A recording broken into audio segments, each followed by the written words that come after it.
Assalamualaikum warahmatullahi wabarakatuh. Konbanwa, selamat sore buat teman-teman yang ada di Indonesia dan juga selamat sore juga untuk teman-teman yang sedang berada di Jepang. Mungkin di Indonesia sekarang waktu Indonesia Barat masih pukul 4 ya, dan di Jepang sekarang sudah pukul 6. Tapi suasana di luar sekarang sudah sangat gelap seperti malam karena ini sekarang juga sedang musim gugur di mana sepertinya waktu siangnya lebih pendek daripada waktu malam. Jadi baru jam 6 ini sudah gelap sekali. Oke, terima kasih buat teman-teman yang sedang bergabung.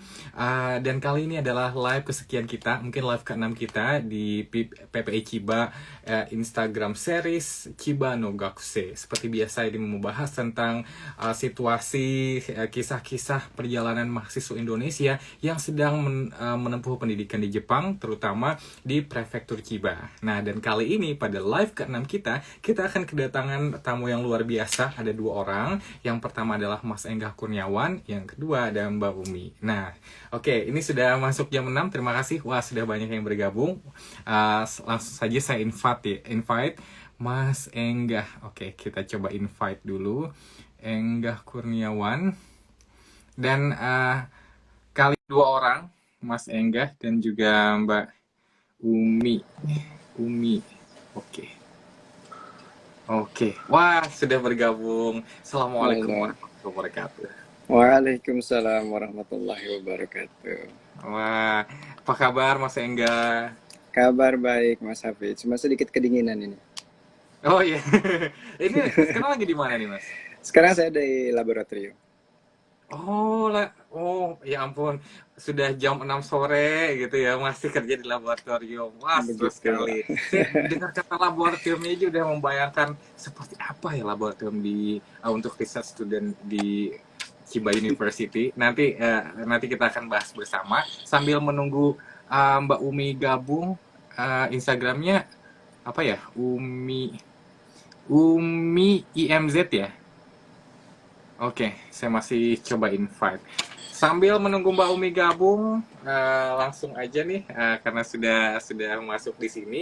Ya, seperti yang saya katakan di depan tadi, kali ini pada live kali ini kita akan membahas tentang seputar pengalaman menjadi research student mahasiswa dari Indonesia yang belajar menjadi research student atau apa namanya ya, penelitian ya, mahasiswa penelitian di Jepang. Itu sebenarnya apa sih kayak gitu. Tapi sebelum itu boleh perkenalkan diri dulu dong Mas Enggah pada para follower dan pemirsa live kita kali ini. Siap, siap. Oke.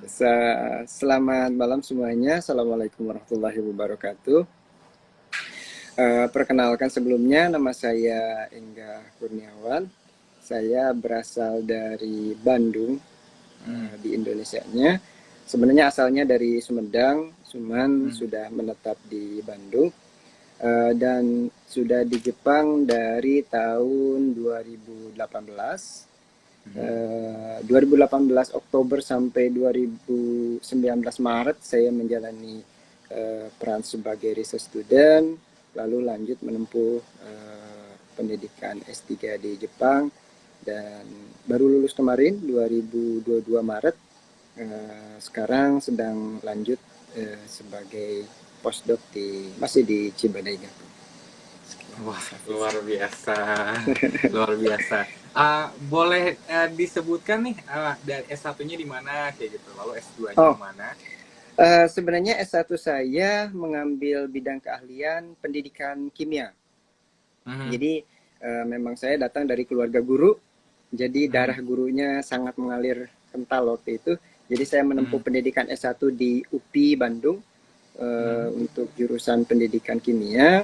mhm, Selanjutnya saya sempat bekerja dulu di sekolah internasional selama kurang lebih 2 tahun.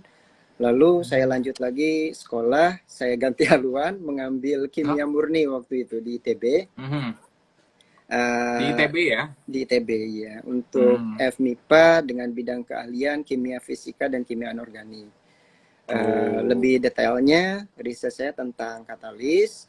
Mhm, Saya lulus masuk ITB 2016, mhm, lulus 2014, lulus 2016, lalu mhm, kembali lagi bekerja di tempat yang sama sampai 2018 September waktu itu. mhm, Lalu ada tawaran untuk ke sini. September akhir 2018 saya datang ke Jepang, lalu lanjut di sini. Wah, perjalanan yang luar biasa. Oh, terima kasih. Oh, sudah bergabung. Terima kasih. Assalamualaikum warahmatullahi Halo, wabarakatuh. Waalaikumsalam Waalaikumsalam warahmatullahi wabarakatuh. warahmatullahi wabarakatuh. Oh, apa kabarnya nih? Alhamdulillah baik, Mas. Oh, sekarang lagi di mana, Mbak Umi? Ini lagi di dormi. Sama ya. Itu saya tahu tuh. Iya, Atapnya, plafonnya iya, agak kayak gini ya, pasti di iya. dormi. Mas Engga dulu pernah tinggal di dormi juga? Ya, dormi untuk kamar single Oh, dulu. sama berarti ya, alumni dormi juga. Alumni dormi juga.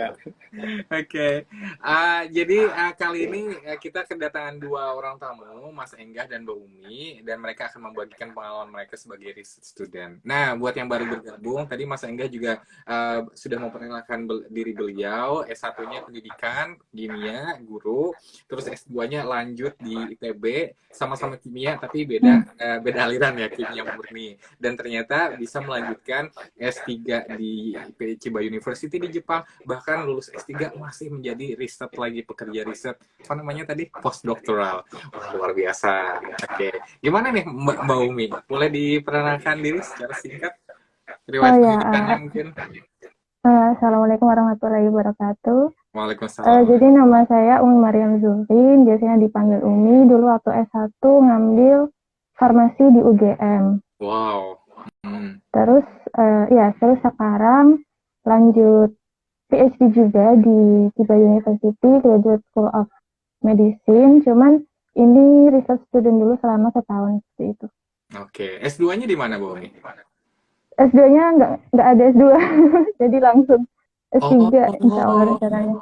Oke, cukup spesial ya. Kok bisa sih dari bidang medis atau dari bidang kesehatan, dari lulus S1 langsung S3 kayak gitu ya di Jepang? Kok bisa? Iya, jadi dulu memang rencananya mendaftarnya S2, cuman karena dari sensei saya tuh mengatakan kalau untuk S2-nya itu tidak ada program internasional, kemudian ditawarkan gimana kalau langsung S3 seperti itu. Tapi karena untuk persyaratan masuk S3 itu kan riwayat pendidikannya harus minimal 18 tahun. Oh, oke. 18 tahun, sedangkan saya itu S1 4 tahun sama pendidikan profesi setahun, jadi baru 17 tahun. Jadi kemudian disarankan untuk lanjut untuk jadi research student dulu selama setahun, habis itu baru masuk S3 seperti itu. Oh, 17, Iya. 18 tahun ya. Oke, semua 18 tahun. Oke, wah luar biasa. Aduh, saya jadi merinding nih mendengar riwayat pendidikannya sendiri. Nah, banyak yang bertanya juga, pertanyaan masuk ke Instagram BPI Chiba gitu. Apa sih bedanya research student dengan mahasiswa reguler biasa S2, S3 gitu? Kalau di Indonesia kita tahu lulus S1, daftar ke universitas, lanjut lagi S2, lanjut lagi S3. Nggak ada tuh istilahnya research student kayak gitu. Emang apa sih spesialnya atau apa sih yang harus dilakukan? Kenapa harus menempuh research student dulu sebelum kuliah S2 atau S3 di Jepang kayak gitu? Mungkin dari Mas Enggah boleh dijelaskan. Baik, terima kasih Mas Hafiz. Ini pertanyaan, saya pikir pertanyaan yang menarik. Yang pasti, yang perbedaan terbesar antara research student dengan student biasa adalah kita sebagai research student tidak terbebani dengan beban kuliah. Jadi tidak ada pencapaian tertulis yang harus kita capai untuk kita bisa lulus sebagai research student. Itu yang pertama. Kedua, kita tidak punya diploma atau sertifikat yang menyatakan kita lulus research student. Kita hanya punya tanda sertifikat bahwa kita telah menjalani proses sebagai seorang research student. Itu untuk kasus saya. Mungkin nanti Mbak Umi bisa membagi pengalaman yang berbeda. Akan tetapi untuk saya sendiri S3, apa yang saya lakukan semasa saya research student dengan apa yang saya lakukan ketika saya menjadi student, itu tidak ada perbedaan sama sekali. Karena day to day-nya kita memang riset, kita memang melaporkan hasil riset kita. Jadi kalau dilihat dari jenis pekerjaannya, itu tidak ada bedanya sama sekali dengan ketika kita menjadi student. Perbedaan terbesarnya hanya kita tidak terbebani bahwa ini harus sampai segini loh, ini targetnya harus segini loh, itu tidak ada sama sekali. Bisa dikatakan dalam kasus di laboratorium saya, tujuan utama dari research student itu adalah adaptasi. Itu yang pasti, karena kita datang ke tempat dengan sistem yang berbeda, bisa jadi mungkin memiliki topik riset yang berbeda, bisa jadi topik penelitian yang berbeda, dan itu kan butuh waktu untuk adaptasi, dan itu sangat memakan waktu. Nah, research student itu lebih ke diarahkan supaya kita pada saat menjadi student asli, kita sudah mempunyai start yang solid. Jadi kita tinggal go. Tidak ada lagi adaptasi. Mungkin lebih ke sana di laboratorium saya. Untuk selanjutnya mungkin Mbak Umi bisa menambahkan. Terima kasih Mas. Oke, luar biasa Mas Engga. Ini by the way, apa kira-kira Mbak Umi apa pakai speaker? Suaranya agak menggema sedikit, mungkin speakernya bisa dikecilkan kayak gitu. Oh, ini saya pakai earphone sih Mas. Oh, pakai earphone ya? Iya. Apakah kedengaran suaranya jelas atau? Oke, suaranya jelas. Cuman speakernya agak menggema kayak gitu suaranya. Jadi agak. Ya? Oke, sudah bagus. Oke, jelas suaranya. Oke, kira-kira ada tambahan Mbak Umi tentang research student? Ya, saya setuju banget sama apa yang dibilang sama Mas Engga tadi. Kalau dari saya sendiri, karena seperti yang saya bilang tadi ya, karena saya belum ngelewatin S2, jadi untuk research student ini jadi sebagai ya sebagai penggantinya gitu. Penggantinya sebelum saya benar-benar masuk ke S3. Dan karena ini selama ini saya baru 2 bulan ya jadi research student, jadi memang belum terlalu banyak adaptasinya, masih awal-awal gitu di laboratorium. Jadi sebagai adaptasi juga, dan kemudian sebagai persiapan menuju ke S3-nya juga, seperti itu. Oke. Sistem research student ini apakah hanya ada di Jepang aja sejauh para narasumber tahu gitu? Apakah hanya ada di sistem universitas di Jepang aja, atau memang di luar negeri atau di Indonesia juga menerapkan sistem yang seperti ini gitu? Ada kelas persiapan khusus sebelum kita benar-benar diterima S2 atau S3? Mungkin Mbak Umi dulu. Kalau setahu saya di Jepang aja sih Mas, karena karena dulu saya emang tujuannya kan memang sekolah di Jepang, jadi risetnya untuk cari tujuan sekolahnya ya di Jepang aja, jadi tahunya juga di Jepang aja. Gitu. Ya. Oke, gimana kalau Mas Engga? Saya sendiri kurang mengetahui, tapi saya pikir untuk hal adaptasi mungkin di beberapa tempat yang lain juga ada, hanya mungkin memang namanya berbeda atau sistemnya berbeda.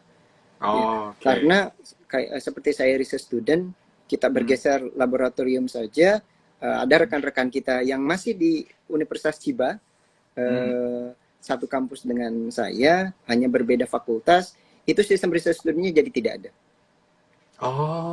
Jadi langsung doktor. Jadi dengan logika itu, boleh jadi mungkin sistem ini jadi bukan suatu keharusan yang universal ada, tapi tidak bisa mungkin kita tidak bisa bilang juga tidak ada.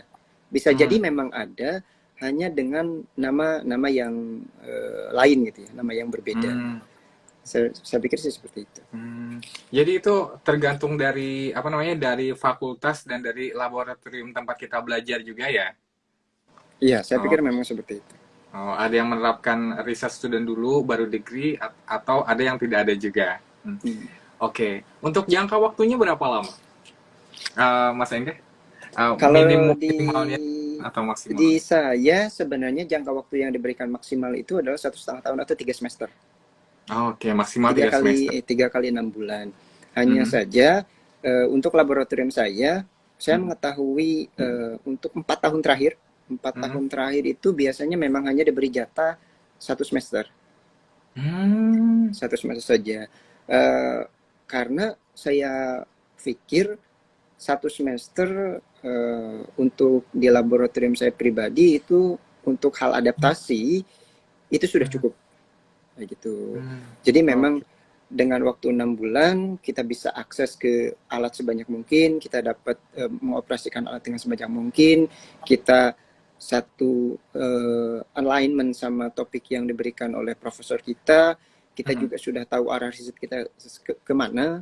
Jadi untuk proses adaptasi, saya pikir, dan dari pengalaman-pengalaman 4 tahun sebelumnya, memang waktu 1 semester itu sudah cukup gitu ya. Tapi kalau ditanya apakah pengen lebih, ya tentu saja lebih, karena kan istilahnya, iya, karena kan istilahnya curi start loh Mas Hafiz.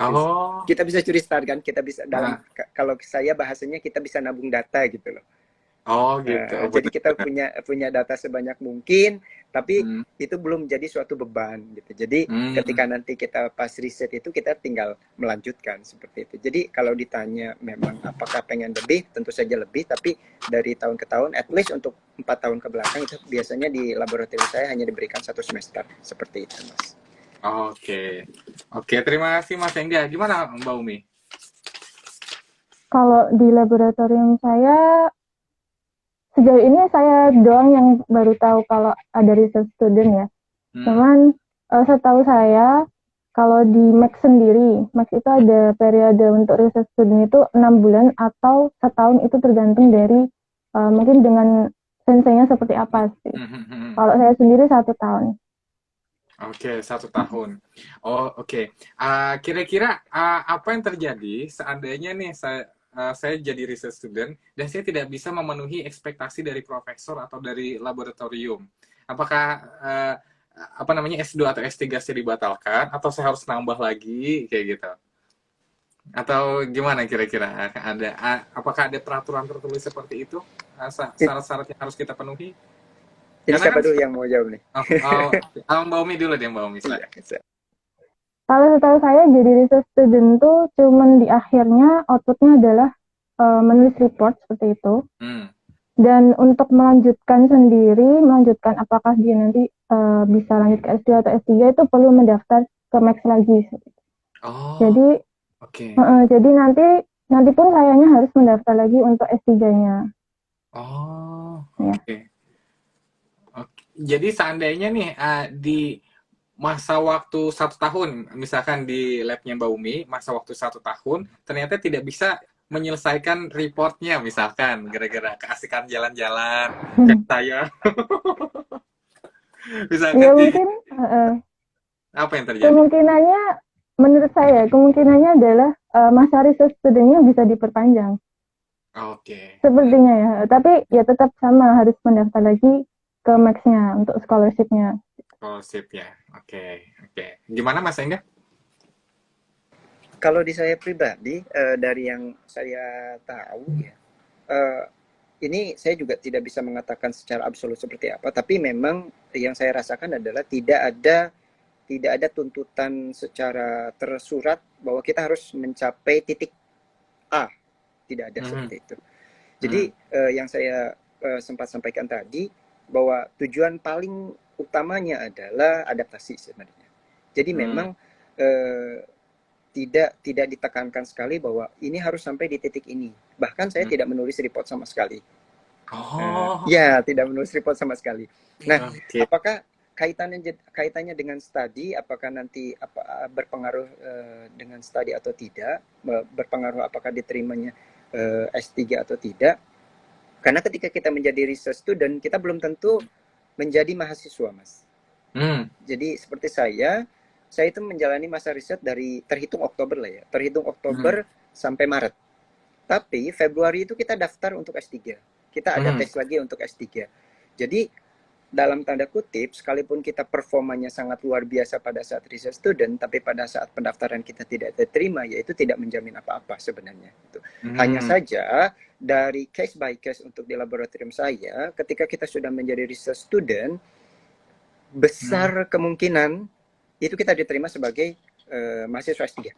Jadi saya di laboratorium saya belum pernah saya mendengar bahwa diterima research student dan ternyata tidak diterima S3. Gitu ya. Kecuali mungkin kalau kita memutuskan bahwa saya tidak bisa melanjutkan S3, saya memutuskan untuk pulang, ada satu hal dan segala macam, mungkin itu di luar ya.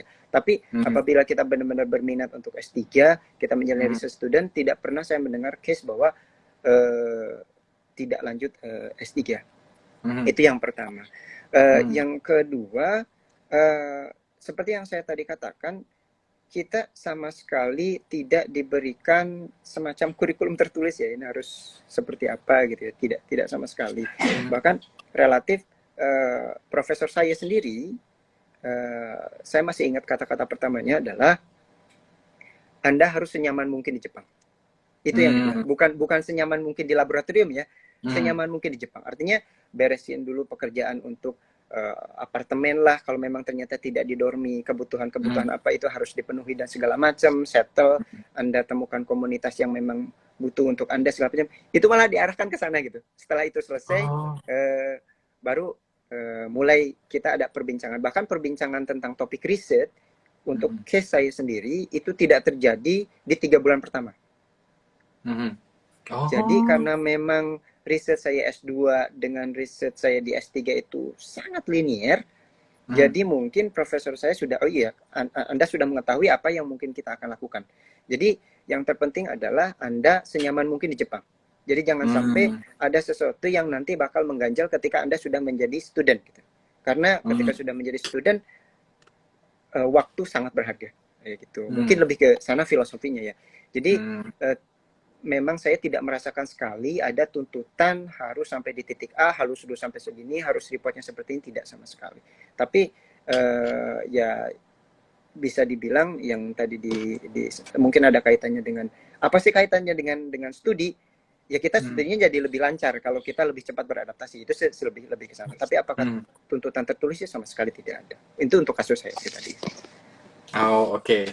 Jadi sepertinya saya merasa cukup lega karena saya pikirnya, waduh, ini jangan-jangan ini kelas persiapan selama masa masa riset student kita, profesor benar-benar memantau kinerja kita. Ini jangan-jangan anaknya malas nih, kayak gitu, anaknya nggak pintar, nggak diterima gitu. Oh, ternyata tidak ya. Bisa membuat diri kita senyaman mungkin selama berada di Jepang. Oke deh, kalau gitu saya akan menyamankan diri dengan jalan-jalan.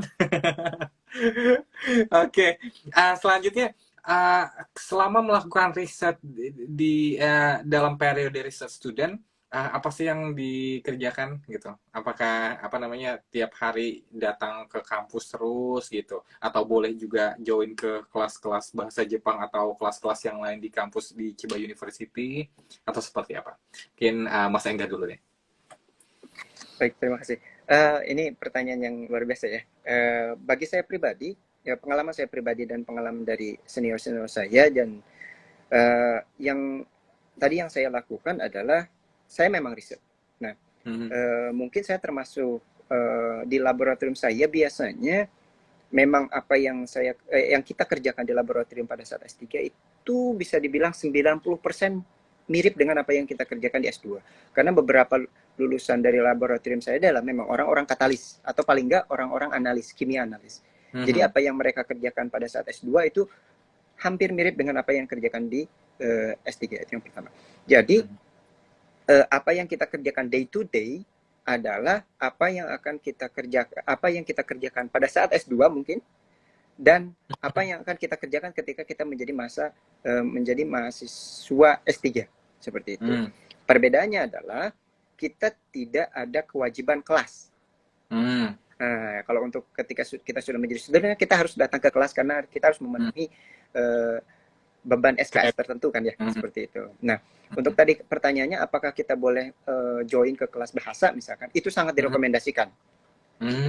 Nah, karena permasalahan di S3 adalah saya tidak bisa mengatakan ke semua sistem mungkin, saya hanya akan berkaca kepada apa yang terjadi di laboratorium saya adalah kita tidak ada tuntutan untuk bahasa Jepang. Tuntutan minimum bahasa Jepang itu tidak ada sama sekali. Jadi kita hanya diminta untuk TOEFL. Jadi untuk kita hanya cukup showcase bahwa kita mampu berkomunikasi verbal dan tulisan dalam bahasa Inggris, khususnya untuk bidang sains. Itu sudah cukup. Nah, enaknya apa? Kita jadi tidak terbebani oleh bahasa Jepang. Tidak enaknya kita tidak bisa hidup secara nyaman di Jepang karena kita tidak memiliki kemampuan bahasa Jepang. Nah, akhirnya profesor kita itu memberikan kelonggaran. Yuk, silakan ikuti kelas bahasa Jepang, kan di Chiba Daigaku ada kelas gratis gitu ya. Nah, kita boleh mengikuti kelas-kelas tersebut. Jadi tidak diharuskan dan tidak juga jangan gitu. Tidak. Tapi kalau mau ikut silahkan, sangat direkomendasikan. Hanya saja untuk kasus saya pribadi dan beberapa kasus senior saya, akhirnya kita drop kelas bahasa Jepangnya. Kenapa? Karena ketika kita sudah terjun dengan penelitian dan kita kan biasanya untuk awal-awal ini kita baca berbagai macam literasi gitu ya. Ternyata zat yang mau kita bikin udah dibikin orang nih. Zat yang udah dibikin orang nih. Kalau kita nggak buru-buru start, kita kecolongan sama orang lain. Akhirnya opsinya dua nih, antara kita mau belajar bahasa Jepang dengan sebaik mungkin, akhirnya text time, atau kita mulai riset sedini mungkin. Nah, biasanya pilihannya kejatuh yang ke nomor 2. Mending kita milih riset sedini mungkin. Gitu. Jadi benar-benar. Kita bisa nabung data sebanyak mungkin. Jadi praktis ketika saya pribadi, apa yang saya lakukan ketika research student adalah everyday saya datang ke laboratorium dari jam 9 secara tertulis sampai jam 5 ya saya eksperimen. Saya laporkan datanya, diskusi dengan profesor, saya coba mendapatkan akses sebanyak mungkin ke alat yang akan saya pakai, saya mendapat license untuk alat-alat, saya tahu cara sistem kerjanya, prosedur memakai alatnya seperti apa, pokoknya saya lakukan apapun yang akan saya lakukan ketika saya S3 dan saya usahakan itu sudah sesmooth mungkin. Jadi ketika saya S3 saya udah nggak ada hiccup gitu. Oh ini harus gimana, ini harus gimana. Saya udah tahu harus ngapain gitu. Jadi benar-benar ketika S3 I am ready to go gitu. Jadi saya tinggal go seperti itu. Tapi ya tidak enaknya ya kehidupan di luar saya itu agak sedikit komunikasi ya. Agak sedikit terkorbankan seperti itu. Tapi beruntungnya saya nggak suka traveling mungkin ya. Jadi saya nyaman aja. Seperti itu, Mas. Sorry kepanjangan. Saya di semester 3 juga, di semester 3 di Chiba University ini rencananya juga mau ambil kelas bahasa Jepang. Cuman saya, di minggu pertama saya drop, saya nggak jadi ngambil karena banyak banget PR-nya. Tiap hari gitu, seminggu 3 kali pertemuan, belum lagi PR-nya harus nulis, harus latihan dan segala macam, belum ulangan. Aduh, kayaknya nggak ada waktu deh gitu. Mending gua traveling. Ternyata sama juga Mas Hafiz ya. Oke, kalau pengalamannya Mbak Umi gimana? Selama dari 2 bulan pertama sampai nanti selesai riset student, kira-kira apa yang akan dilakukan? Iya, sejauh ini kalau saya di lab itu sehari-harinya juga sama melakukan riset itu, cuman karena memang baru awal-awal, belum 3 bulan pertama bahkan, jadi saya juga masih ya semacam training beberapa teknik riset, terus habis itu diskusi atau baca-baca jurnal. Nah, karena saya merasa saya juga belum terlalu padat untuk kegiatan risetnya, jadi saya juga kemarin pertamanya minta izin juga sih sama profesor apakah boleh jika saya belajar atau ikut kelas bahasa Jepang, dan alhamdulillah diizinkan dan malah justru di-encourage gitu. Jadi saya juga mengambil kelas bahasa Jepang dan alhamdulillah bisa, meskipun agak sulit ya. Jadi di sini tuh ternyata kelas bahasa Jepangnya diajarin oleh orang Jepang yang menggunakan bahasa Jepang. Benar, benar. Iya, kemarin saya agak shock soalnya karena saya pengen belajar bahasa Jepang, cuman diajarinya pakai bahasa Jepang yang saya belum tahu seperti itu kan. Iya, benar. Dan ya sehari-harinya kalau saya juga ke lab setiap hari dari pagi mungkin jam 8, 9, kemudian pulang jam 4 itu. Untuk kegiatannya juga sama seperti yang Mas Engga katakan, untuk mempersiapkan nanti di studi selanjutnya. Jadi kita udah terbiasa dulu dengan teknik-teknik penelitiannya, terbiasa dengan alat-alatnya, sehingga nanti ketika udah masuk ke studi selanjutnya itu bisa langsung start. Bahkan bisa untuk colong start ambil data dulu seperti itu. Oke. Karena apa namanya ya, kalau dari yang lulusan S2 lanjut ke S3, mungkin mereka juga sudah terbiasa dengan iklim riset yang luar biasa, penggunaan laboratorium dan cara penulisan laporan ilmiah segala macam. Cuman kalau saya baru lulusan S1 gitu, saya agak ragu nih apa yang harus saya lakukan gitu ketika masuk ke dunia ke S2 misalkan, apalagi di Jepang mereka benar-benar menekankan riset, apa yang saya harus lakukan gitu. Seperti ini juga cukup penting ya buat kita ya Mbak Umi ya. Betul. Terus artinya dengan misalkan masa studi S2 atau S3 selama 4 semester, ditambah lagi research student anggap yang paling lama 3 semester. Jadi totalnya kan ada 7 semester. Nah, kira-kira para narasumber pilih mana? Studi yang singkat atau studi yang lama? Maksudnya kalau misalkan kalau tidak salah saya juga sempat ngobrol-ngobrol sama Mas Ihsan lulusan apa namanya dari Inggris kayak gitu. S2 mereka cuma 3 semester selesai, udah dapat gelar master kayak gitu. Bisa balik ke Indonesia, bisa cari pekerjaan. Nah, kalau di Jepang udah 4 semester S2 ditambah 3 semester research student misalkan paling lama. Kira-kira pilih yang mana? Mana yang apa nama pertimbangannya apa kira-kira? Mungkin Mbak Umi dulu silakan. Kalau untuk kasus saya kemarin ditawarkan juga sebenarnya ketika apakah mau memilih untuk menjalani master dulu, cuman diharuskan untuk belajar bahasa dulu kan. Ya mungkin sekitar 1 tahun karena tidak ada program internasional tadi, atau langsung S3 cuman menjalani research student dulu. Kalau dibandingkan antara master sama apa namanya doktoral tadi, ya tentu saya milih yang S3 karena kalau dulu saya sebelum mulai di Jepang ini, setelah dari S1 tuh saya sudah ya melakukan beberapa riset lah, karena ada pengalaman juga sebagai research assistant. Jadi alhamdulillahnya bisa belajar banyak sebelum itu. Jadi ketika di sini pun harus melanjutkan langsung S3 juga sebenarnya tidak apa-apa. Jadi jika dibandingkan dengan S2 aja gitu, S2 yang harus belajar bahasa, jadi mending S3 langsung gitu. Oke. Lalu kenapa misalkan khusus Mbak Umi kenapa milih sengaja milih ke Jepang? Tadi cerita dari awal memang fokus untuk pengen belajar di Jepang kayak gitu. Udah tahu di Jepang kan harus research student atau kalau mau S2 harus belajar bahasa lama gitu masa studinya. Kenapa nggak pilih negara lain kayak gitu atau di Indonesia aja atau di UK yang lebih singkat?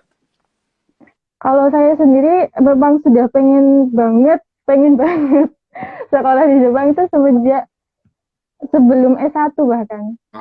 Dan dulunya setelah lulus S1 pun itu saya langsung daftar. Daftar itu yang G2G, Max G2G itu tapi Qadarullah nggak lolos ya.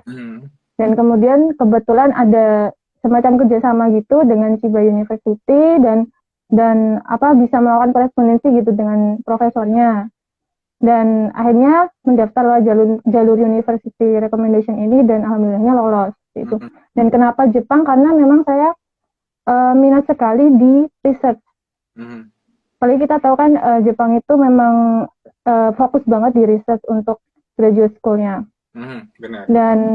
Dan alhamdulillahnya juga bidang yang saya minati di tentang cancer seperti itu memang banyak dipelajari di sini. Itu.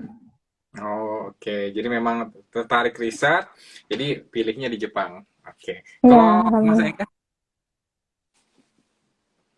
Oke, yang pertama ketika ditanya mana masa studi yang akan saya pilih, itu tentu saja case by case ya, karena kadang ada beberapa teman-teman kita yang tertuntut waktu gitu ya, jadi memang harus segera mungkin pulang, itu sudah tidak punya pilihan. Tapi kalau saya pribadi diberikan pilihan kebebasan harus seperti apa, yang akan saya pilih justru selama mungkin. Jadi research studentnya saya ambil selama mungkin, maksimal misalkan 3 semester, lalu kita punya studi doktoral selama 3 tahun. Mungkin saya akan pilih jalur itu. Pertama, kalau di bidang saya sebagai researcher itu kita fokusnya ke produk penelitian. Bisa jadi paten, bisa jadi publikasi. Jadi dengan kita memiliki waktu sebanyak mungkin, ketika kita ada di bidang riset, kita punya akses sebanyak mungkin untuk mendapatkan produk penelitian. Jadi kita punya akses ke alat, kita punya akses ke individu-individu yang bisa terlibat dalam riset, yang memang expert di bidangnya. Kemudian kita juga memang day to day harus seperti itu. Jadi secara lingkungan kita memang sudah terstruktur untuk menggiring kita produktif di bidang riset. Nah, saya menginginkan itu karena kadang riset itu kan kalau kita diberikan kebebasan seluas-luasnya, oh iya silahkan Anda punya fasilitas segala macam, tidak ada tuntutan apa-apa, tidak ada supervisor, kan kita moodnya itu kadang turun naik.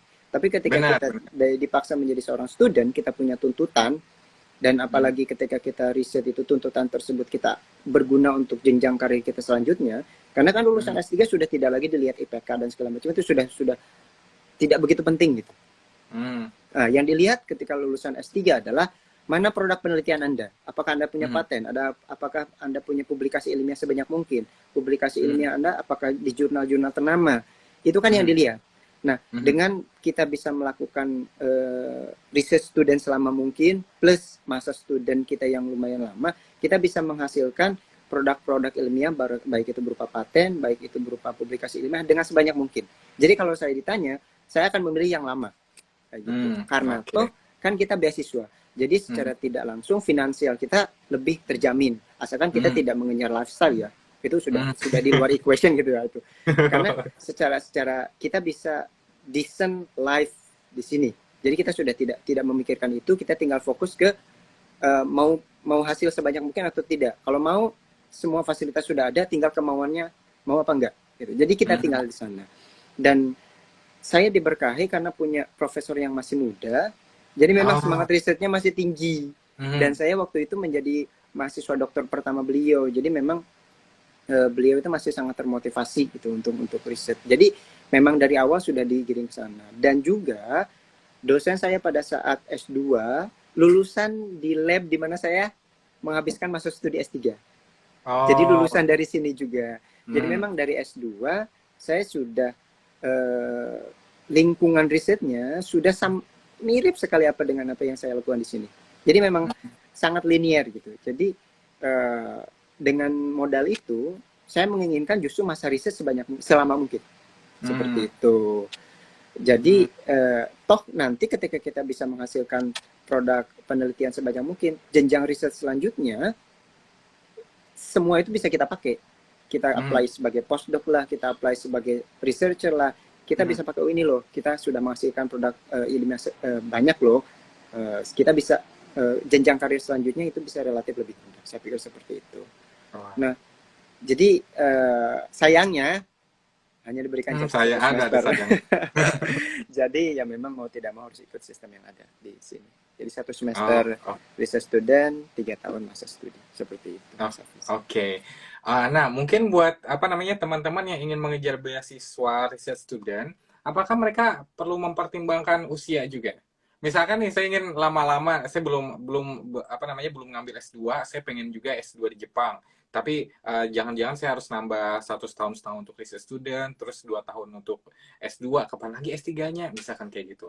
Dari pengalaman para narasumber mengejar beasiswa, apakah ada pertimbangan usia dan kemudian sulitkah mendapatkan beasiswa research student?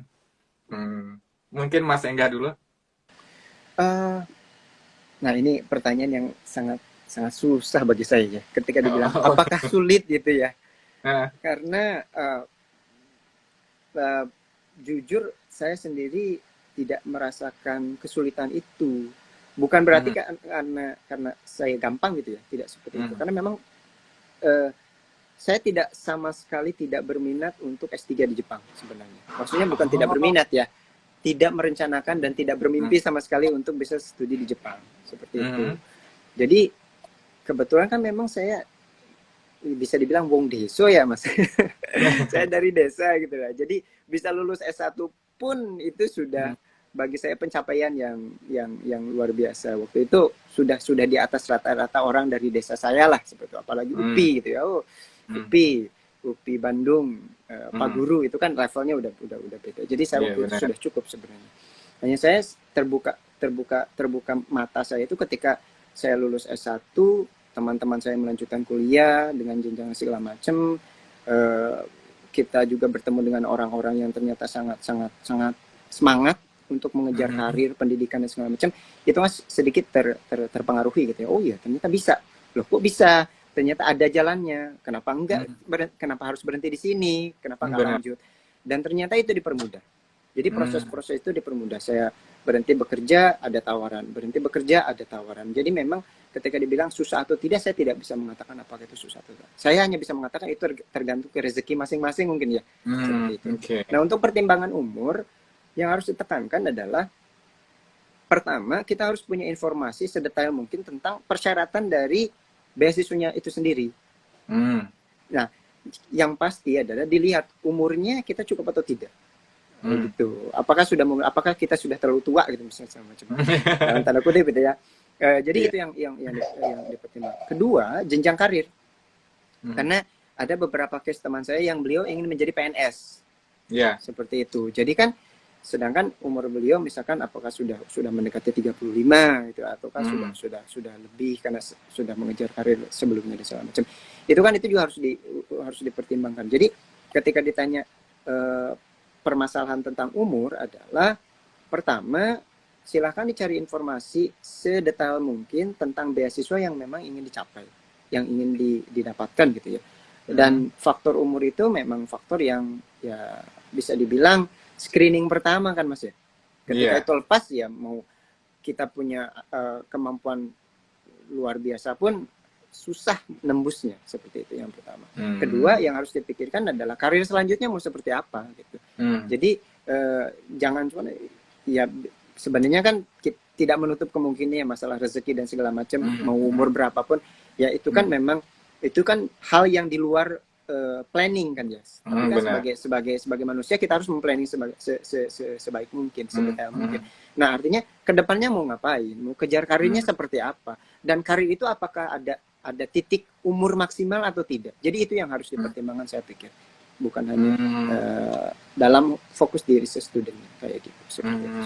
Oke, benar-benar. Wah, terima kasih Mas Engga. Bagaimana pengalaman Mbak Umi mendapatkan beasiswa? Beasiswanya dari Max atau dari pihak lain yang tadi sempat dari Max kan ya? Dari Max Mas. Kalau dari Max sendiri setahu saya ada sih persyaratan umur tuh kalau nggak salah berapa 35 kalau nggak salah. Dan ya berarti faktor umur juga bisa sebagai pertimbangan juga untuk apakah bisa mendapatkan beasiswa. Namun kalau masalah apakah seseorang bisa mengalami kendala untuk melanjutkan studi itu menurut saya pasti ada jalan. Ada jalan karena bahkan contoh nih di lab saya itu ada satu master student yang umurnya mungkin udah bisa dibilang 35 lebih. Dan itu beliau keren banget sih menurut saya, masih setiap hari datang ke lab pagi-pagi kayak gitu. Jadi untuk seseorang mau melanjutkan studi itu apalagi untuk memperoleh beasiswa itu pasti ada jalan menurut saya. Oke, wah luar biasa. Ini kalau Mbak Umi dapat beasiswanya tahun berapa? Tahun ini. Oh, tahun ini ya. Intake-nya Oktober. Oktober tahun 2022. Tapi baru datang ke Jepangnya bulan September. Oh. Iya, baru September kemarin. Jadi baru 2 bulan di sini. Oh, oke. 1 bulan di awal ya. Iya. Welcome to Japan. Iya. Nah, kalau kasusnya kasusnya Mbak Umi kan memang sejalan ya. Nah, tadi kalau Mas Engga tadi sempat disebutkan benar-benar linear juga gitu, linear dari S2 S3. Tapi misalkan ada yang dari S1 ke S2-nya yang tidak linear, pengen juga coba-coba daftar jadi S2 atau research student di Jepang, kira-kira itu memungkinkan nggak? Sesuatu yang tidak linear gitu. Kalau tidak linear misalkan atau linear pun, apa yang harus kita persiapkan? Misalkan untuk menarik minat dosen atau kita harus menunjukkan apa kayak gitu. Mungkin dari Mbak Umi dulu silakan. Kalau setahu saya Max sendiri itu kemarin dibagi untuk ujiannya ada kalau nggak salah IPA A sama IPA B gitu. Ini bicara kalau masalah proses menuju mendapatkan beasiswa atau sekolahnya itu ada pembagian kategori IPA A atau IPA B. Nah kalau masalah apakah bisa linear, apakah bisa tidak linear, sepertinya bisa. Cuman ya itu berarti harus melewati proses-proses untuk mendapatkan beasiswanya seperti administrasi, terus ujian tulis, ujian wawancara, kemudian nantinya akan melakukan korespondensi dengan senseinya dan apakah senseinya juga mau menerima kita seperti itu kan. Dan kalau kita mau melanjutkan studi dengan bidang yang tidak linear, ya berarti kita memang sudah harus punya bekal dulu kan, sudah harus research dulu tentang bidang apa yang kita tuju. Dan dan mungkin bakalan lebih mudah, bakalan lebih kuat ketika meskipun tidak linear, tapi ada alasan kuat kenapa harus memilih bidang tersebut seperti itu. Oh, oke. Oke, masukan yang luar biasa. Terima kasih Mbak Umi. Kalau dari Mas Engga ada tambahan? Baik, saya mungkin akan berkaca ke pengalaman pribadi saya, maksudnya di bidang katalis gitu ya, bidang riset di bidang katalis, bidang kimia. Yang pertama adalah profesor itu biasanya sudah memiliki jalan penelitian yang solid. Saya penelitiannya di bidang ini. Gitu. Artinya, ketika beliau mau menerima mahasiswa atau research student adalah bagaimana personel ini bisa membuat jalan penelitiannya jadi lebih mudah. Bisa membuat penelitiannya jadi lebih produktif. Bisa membuat penelitiannya membuahkan hasil-hasil penelitian lebih banyak. Baik itu berupa jurnal ilmiah maupun paten atau segala macam. Atau beliau memiliki proyek dari yang pemberi dana riset yang harus diselesaikan, dan bagaimana saya mendapatkan personel baru sehingga proyek ini bisa cepat terselesaikan. Itu yang harus digarisbawahi. Jadi masalah linearitas atau tidak sebenarnya kan berinduk ke sana ya. Harapannya ketika orang yang linear itu kan lebih memudahkan gitu ya. Segala macam itu ibaratnya diberikan pelumas gitu ya. Jadi proyeknya lebih mulus seperti itu.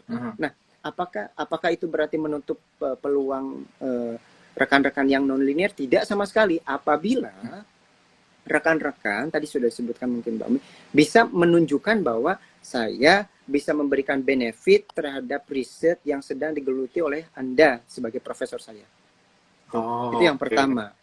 Tunjukkan benefitnya seperti apa? Pertama, saya tahu apa yang Anda kerjakan secara umum. Oh, Anda tuh sedang mengerjakan ini loh, dan saya tertarik di bidang ini. Kenapa? Karena A, B, C, D. Seperti itu.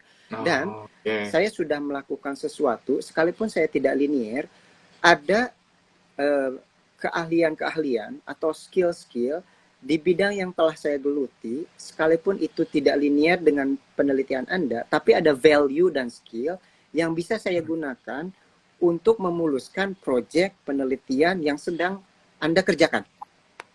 Seperti itu. Dan sebisa mungkin kita dapatkan suatu experience yang benar-benar meaningful, yang kita bisa showcase ke profesor bahwa saya pernah mengerjakan ini loh, dan profesor itu pernah melakukan penelitian ini loh, ternyata ada suatu kemiripan dan bisa seperti ini loh. Saya bisa menambahkan ini loh ke penelitian Anda. Dan jadi membuat semua proses itu, apa yang sudah kita lakukan sekalipun tidak linear, menambah value, sehingga apa yang dilakukan oleh profesor kita menjadi lebih mudah dikerjakan. Bisa mendapatkan hasil yang lebih banyak. Seperti itu. Tentu saja akan lebih menantang ya, karena tentu saja profesor kan kita tidak tahu siapa yang diseleksi kan. Kita tidak tahu, tidak bisa membaca. Praktis hanya dilihat mungkin dari dokumen, dari interview, dari resume dan segala macam. Hanya melihat dari itu. Dan ketika rekan-rekan yang linear, non-linear ini mau mencoba, artinya rekan-rekan punya tantangan yang lebih besar untuk meyakinkan sang profesor bahwa kedatangan saya ke laboratorium Anda akan membawa benefit terhadap riset Anda. Karena biasanya yang saya ketahui ya, tentu saja tidak general. Ketika profesor sudah klop, oh ini orang yang saya butuhkan. Proses selanjutnya itu relatif lebih mudah. Apalagi kalau orang yang dikejar adalah profesor yang dikejar adalah figur-figur yang penting. Biasanya dalam tanda kutip mereka sudah punya jatah max. Dalam tanda kutip ya, maksudnya tidak seperti kamu punya jatah 10 orang, enggak juga seperti itu. Saya tidak tahu di belakang layarnya seperti apa. Tapi profesor-profesor yang prominent memang suaranya bisa lebih didengar, baik itu dari Max atau kalaupun tidak dari Max, dari profesor sendiri sudah memiliki dana penelitian yang bisa dialokasikan untuk dalam tanda kutip untuk membiayai riset student kita gitu. Jadi tidak saklek Max gitu. Jadi tantangan terbesarnya, bisa nggak sih kita meyakinkan profesor kita bahwa kita bisa membawa benefit gitu. Kalau bisa, saya pikir dana itu akan selalu ada. Dan tadi seperti yang dikatakan Mbak Umi, jalan itu pasti ada. Jalannya mungkin lebih menantang ya, seperti itu. Wah, luar biasa. Aduh, ini saya mendapatkan banyak sekali motivasi dan informasi, begitu juga dengan teman-teman. Terima kasih sampai detik ini masih ada 13 orang yang sedang menonton live kita kali ini. Mungkin di antara teman-teman pemirsa live Chiba Gakusei kali ini ada pertanyaan, boleh dituliskan di kolom komentar. Tapi sayang sekali, apa namanya, biasanya kalau live Instagram setelah 60 menit dia akan mati secara otomatis. Nah, jadi mungkin pertanyaan terakhir, para narasumber kan sudah apa namanya, sudah ada yang 2 bulan, ada yang bertahun-tahun, hampir jalan 5 tahun ya di Jepang, dan sudah tentunya sudah bergabung di PPI Chiba. Kira-kira apa kesan-kesannya selama bergabung di sini? Nah, mungkin dari Mas Engga dulu, silakan. Ya, terima kasih. Selama 5 tahun, yang paling pertama adalah hidup di negara yang berbeda kulturnya dengan negara kita memiliki tantangan tersendiri. Dan memang kultur di sini kan memang sudah terkenal bekerja keras seperti itu kan ya. Jadi memang didedikasikan untuk bekerja. Kalau saya pribadi sih, saya punya motivasi adalah saya ingin menjadi jalan rezeki orang lain. Karena saya mendengar dengan jelas dari profesor saya adalah saya suka memilih orang-orang Indonesia. Karena dari mahasiswa-mahasiswa Indonesia yang belakang, mereka itu tidak banyak komplain, mereka cepat beradaptasi, dan mereka bisa menghasilkan hasil yang real. Artinya, dari sana saya berkaca bahwa saya dipilih karena senior-senior saya performanya luar biasa. Nah, saya pun ingin seperti itu. Saya pengen menunjukkan bahwa performa saya tidak mengecewakan, sekalipun tidak luar biasa, sehingga, oh iya, berarti memang saya worthy untuk memilih mahasiswa Indonesia gitu. Sehingga ada mahasiswa-mahasiswa lain yang terpilih untuk melanjutkan studi di sini, apakah menjadi research student lah, ada student exchange dan segala macam, lewat apa kerja keras yang kita kerjakan di sini. Itu saya selalu termotivasi seperti itu. Nah, tapi kan itu berat ya menjalani itu, Mas. Karena itu kan pressure-nya luar biasa. Karena profesor saya sendiri itu beliau perfeksionis gitu. Jadi memang kerja itu detail sekali gitu. Dan kadang kan ada kondisi di mana kita down gitu ya. Ketika kita down, kita depressed segala macam, kan kita butuh komunitas yang bisa mengayomi kita. Nah, PPI itu salah satunya menurut saya. Karena ketika kita kan feeling lonely itu berbahaya ya ketika kita stres. Ya, saya merasakan sendiri gitu.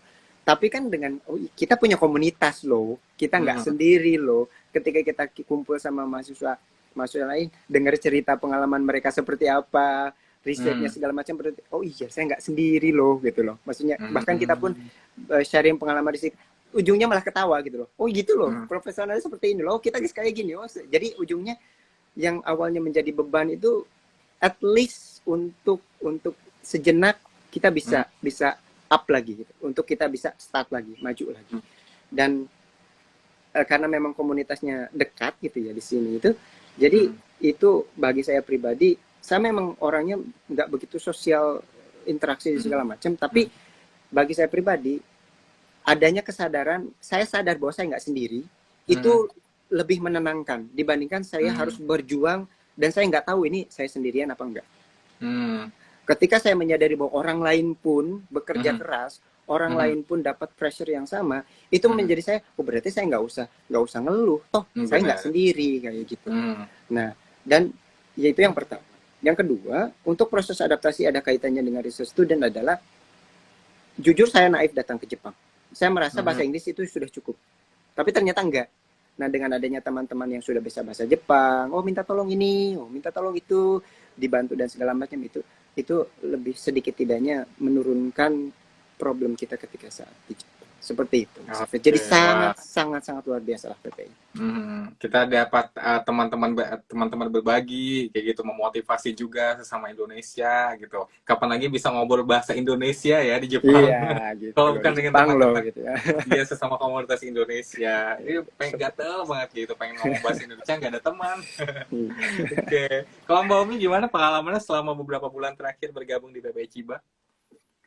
Iya, alhamdulillah banget Mas, saya bisa ngerasain betapa punya komunitas seperti PPI Chiba itu sangat-sangat memudahkan gitu. Karena saya kan berangkat ke sini juga sendiri, kemudian maksudnya dilepas sama orang tua, pergi jauh, kemudian untuk belajar gitu kan. Iya. Oh. Pertamanya juga pasti ada rasa takut ya, ada rasa takut, ada rasa nervous, gimana kalau nggak ada teman, terus gimana kalau sulit ini itu padahal nggak bisa bahasa Jepang. Kemudian di sini alhamdulillahnya banget, sangat senang ketemu sama teman-teman PPI Chiba ya. Jadi teman-teman tuh apalagi terutama yang tinggal di dormi ya, banyak banget teman-teman yang tinggal di dormi dan kemudian dapat membantu kita gitu, dapat membantu saya terutama ketika saya kesulitan. Jadi ketika mengalami kendala apa, itu teman-teman tuh siap untuk membantu, untuk ngasih tahu. Karena notabene kan udah lebih lama di sini daripada saya yang baru gitu. Terus teman-teman juga misal ngajakin jalan-jalan kemana. Jadi kehidupan tuh nggak suntuk karena ke lab aja, terus penelitian untuk kampus, kuliah seperti itu. Jadi alhamdulillah banget di sini saya ketemu teman-teman PPI, terus ada komunitas muslim juga di sini yang sangat-sangat aktif gitu ya, aktif ngelakuin kajian yang bisa diikuti kayak gitu. Jadi kedepannya sih saya berharap bisa terus dekat dengan komunitas ini seperti itu. Oke, wah luar biasa. Itu juga yang saya rasakan gabung di PPI Chiba.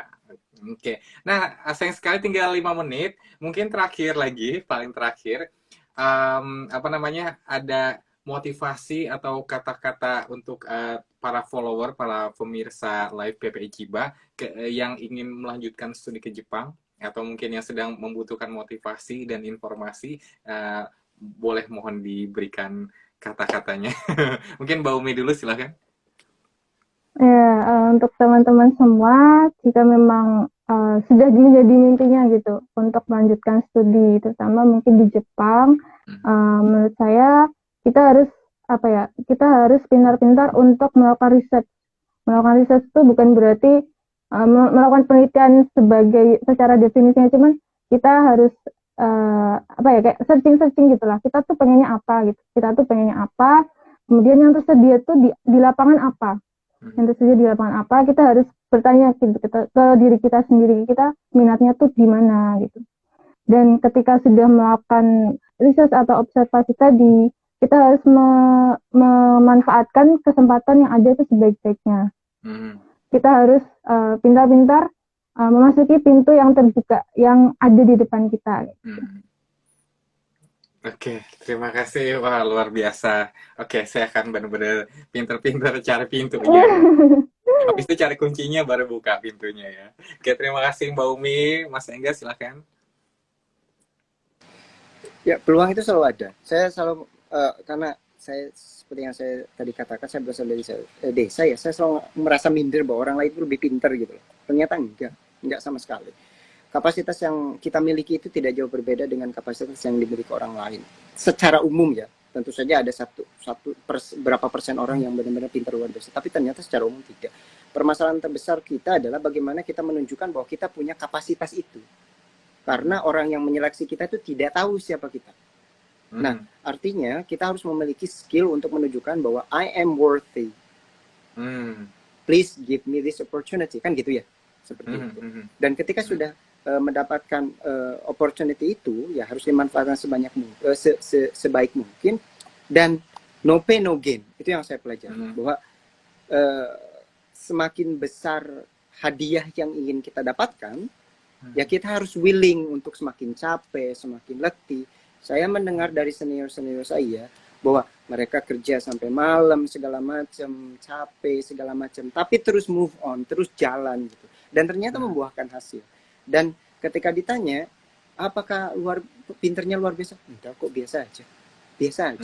Oh iya tuh, ternyata orang biasa aja. Tapi mereka bisa showcase bahwa I am worthy ketika sudah diberikan peluang itu, tidak disia-siakan. Dan mereka menunjukkan bahwa I am worthy, please give me this opportunity. Terus selanjutnya, because you have given me this opportunity, I show you that I am capable of doing it. Kayak gitu. Jadi itu yang harus dilakukan. Apalagi zaman sekarang kan sosial media, akses internet itu kan sangat mudah. Mendapatkan informasi itu sangat mudah. Sehingga barrier-nya itu jadi semakin kecil kan. Tinggal siapa yang jeli untuk menemukan peluang itu kan. kadang pintunya itu tersebar di mana-mana, saya pintar kita nyarinya seperti itu. Oke, Kita wah, luar biasa. Ini 1 jam tidak terasa karena banyak sekali informasi dan motivasi yang saya dan teman-teman pemirsa dapatkan. Terima kasih banyak kepada Mas Engga, kepada Mbak Umi yang sudah bersedia meluangkan 1 jam untuk berbagi dengan pengalamannya. Insya Allah sangat bermanfaat kepada kita. Dan untuk teman-teman para follower, terima kasih sudah menyaksikan live ini selama 1 jam. Jangan khawatir, seandainya punya pertanyaan, live ini akan kita simpan dan kita akan share di post Instagram PP Kiba kapanpun bisa diakses. Kalau misalkan masih ada pertanyaan, boleh langsung dikirimkan message-nya ke PPI Kiba atau ke Instagram para narasumber kita berikut ini. Berkenan ya untuk menjawabnya. Oke, akhir kata terima kasih sudah bersedia menjadi narasumber. Saya mohon maaf. Selamat sore. Assalamualaikum warahmatullahi wabarakatuh. Waalaikumsalam warahmatullahi wabarakatuh.